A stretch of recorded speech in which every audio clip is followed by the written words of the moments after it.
Diabetes में use होने वाले मेडिसिन की सीरीज़ में अगला एक मेडिसिन या दवाई जो बहुत कंट्रोवर्शियल टॉपिक रह चुकी है, बहुत विवादों में ये दवाई घिर चुकी है, इस दवाई का नाम है पायोग्लिटाजोन। आज हम लोग पायोग्लिटाजोन दवाई के बारे में बात करेंगे। पायोग्लिटाजोन 15 मिलीग्राम से 30 मिलीग्राम के डोज में दी जाती है। ये बहुत कंट्रोवर्शियल इसीलिए है क्योंकि पायोग्लिटाजोन का जितना फायदा हमने देखा है उतना ही या उससे बढ़कर नुकसान भी बहुत पेशेंट्स को दिख रहा है इस दवाई से। तो अगर आपके पत्ते के पीछे पायोग्लिटाजोन लिखा है, पायोग्लिटाजोन, तो आपको इन बातों को समझने की बहुत ज़रूरत है। पायोग्लिटाजोन नाम की जो दवाई है ये बहुत कंट्रोवर्शियल इशू रह चुकी है। 2010 से अभी तक इसमें बहुत कंट्रोवर्सीज निर्माण हुई।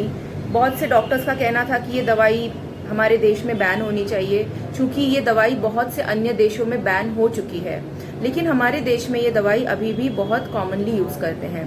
पायोग्लिटाजोन का सबसे बड़ा फायदा यह है कि उससे शुगर बहुत अच्छी कंट्रोल आती है, लेकिन अगर हम नुकसानों की लिस्ट देखें, उससे ऑस्टियोपोरोसिस या हड्डियों में पतलापन आना, जिससे बहुत माइनर या बहुत कम चोट लगने पे भी तुरंत फ्रैक्चर्स हो जाते हैं, हार्ट फेलियर का रिस्क बहुत बढ़ जाता है।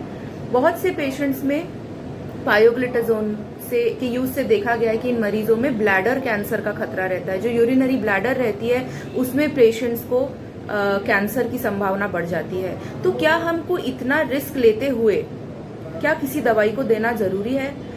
मैं बहुत से पेशेंट्स को ये रिस्क समझाती हूँ और बोलती हूँ कि पायोग्लिटाजोन बहुत ज़रूरी है, इसीलिए हम दे रहे हैं।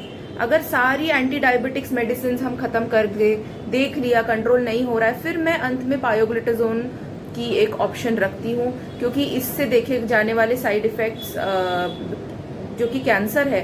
तो मेरा सेंटर था डॉक्टर मोहन चेन्नई में, तो हम लोग ने बिल्कुल इसका यूज़ बंद कर दिया था, लेकिन फिर भी डॉक्टर मोहन का ये कहना था कि अगर यूज़ करना है तो पेशेंट को उसके नुकसान समझाओ, और बहुत कम डोज में 15 मिलीग्राम से हम लोग इसको शुरू करते हैं। तो अगर रूटीन में आपके पत्ते के पीछे पायोग्लिटाजोन लिखा हुआ है तो प्लीज़ इस दवाई को लेने से पहले डॉक्टर से कंसल्ट करिए, और ज़रूरी हो तो इस दवाई को ले, अन्यथा इस दवाई को बंद करने में ही भलाई है।